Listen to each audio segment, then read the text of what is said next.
Hello friend, তোমরা সবাই কেমন আছো? আশা করি ভালো আছো। আমিও খুব ভালো আছি। আবার একটা ব্লগে তোমাদেরকে অনেক অনেক স্বাগত। তো চলে এলাম অনেক দিন পর একটা ছোট্ট করে ব্লগ নিয়ে। তো আমার মেয়ে স্কুলে রেডি হয়ে পড়েছে, দেখো টিফিন রেডি করে দিয়েছি।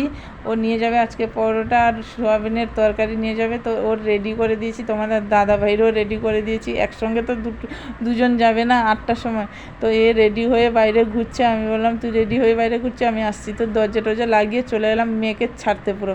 তো চলে এসেছি, ওরা দুজন সামনে চলে যাচ্ছে, আমি পিছনে যাচ্ছি ছুটে।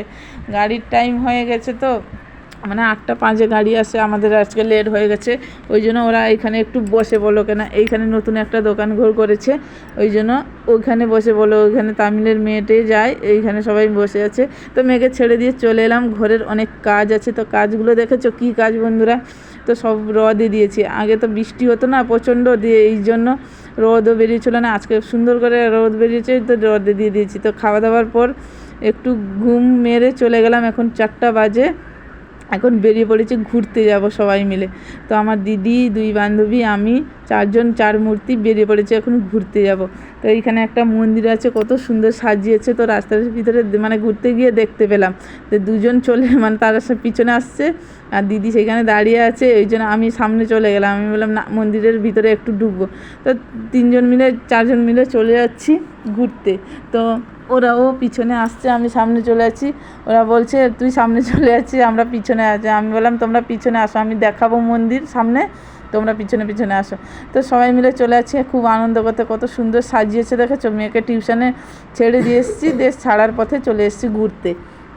তো এখন ঢুকে যাব মন্দিরের ভিতরে। ওরা চলে যাচ্ছে সামনে, আমি পুট করে ঢুকে গেলাম মন্দিরের ভিতরে। বললো আর মন্দিরে ঢুকে গেলো, আমরা চলে যাচ্ছি। তো ওরা চলে গেছিলো, আবার ঘুরে এলো মন্দিরের ভিতরে ঢুকতে। তো এইখানে মন্দিরটা কত সুন্দর সাজিয়েছে। তো বলো তো, সন্ধ্যার সময় তো মন্দিরে এলে খুব সুন্দর লাগে মনটা। তো কত সুন্দর সাজিয়েছে। অনেক দিন পর মন্দিরে এলাম, মনটাও ভালো লাগছে মন্দিরটা দেখে। এখানে পুজো আছে আজকে।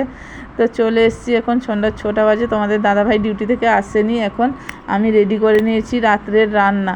তো এখন রান্না করব, পরোটা বানাবো আর চিলি চিকেন বানাবো। কেননা মাংস ছিল ফ্রিজের ভিতরে, সেই জন্য বের করে বানাবে। তো তোমাদের দাদাভাই চলে এসছে, ও চান করে চলে এসছে। বলছে পরোটা তো আমি একা করতে পারি না, কেননা আমি বেলে দিচ্ছি, তোমাদের দাদাভাই ভেজে দিচ্ছে। কেননা তরকারিটা অনেকটা লেট হয়ে যাবে তো রান্নাটা করতে, চিলি চিকেন বানাতে তো টাইমটা লাগে। ওই জন্য বলছে আমি ভেজে দিচ্ছি। আবার মেয়েকে আনার টাইম হয়ে যাবে, টিউশনে গেছে। ও 8টা বেজে গেলে চলে আসে আর কি, ওকে আনতে যেতে হয়। এই জন্য তোমাদের দাদাভাই তাড়াতাড়ি করে ভেজে দিচ্ছে, আমি বেলে দিচ্ছি। দিয়ে বলো আমি অল্প করে ভেজে দিচ্ছি, তুমি আমি চলে যাচ্ছি মেয়েকে আনতে, তুমি এখানে রান্নাগুলো করে না। তো এই জন্য বসে পড়েছি রান্না করতে। আর কী করবো বলো, রান্না তো করবো। একটা হাতে রান্না মানে চিকেনগুলো ভাজছি, মাংসগুলো, আর একটা হাতে ছাড়ছি। কী করবো বলো, দুটাই তো হাত। তো চলো পুরো ভিডিওটা দেখতে থাকবে, খুব ভালো লাগবে। তো আমার রান্নাটা হয়ে গেছে পুরো, দেখো কত সুন্দর চিলি চিকেন বানিয়েছি, দেখো কত সুন্দর লাগছে। তো ঠিক আছে বন্ধুরা, চ্যানেলে যদি নতুন হয়ে থাকো সাবস্ক্রাইবটা করে দাও আর ফলো করে দাও। ফেসবুক থেকে দেখলে, ফেসবুকে আইডিটা দেখলে ফলো করে দাও। তো চলো আজকের ভিডিওটা এই পর্যন্ত। গুড নাইট সবাইকে, ভালো থাকো, সুস্থ থাকো।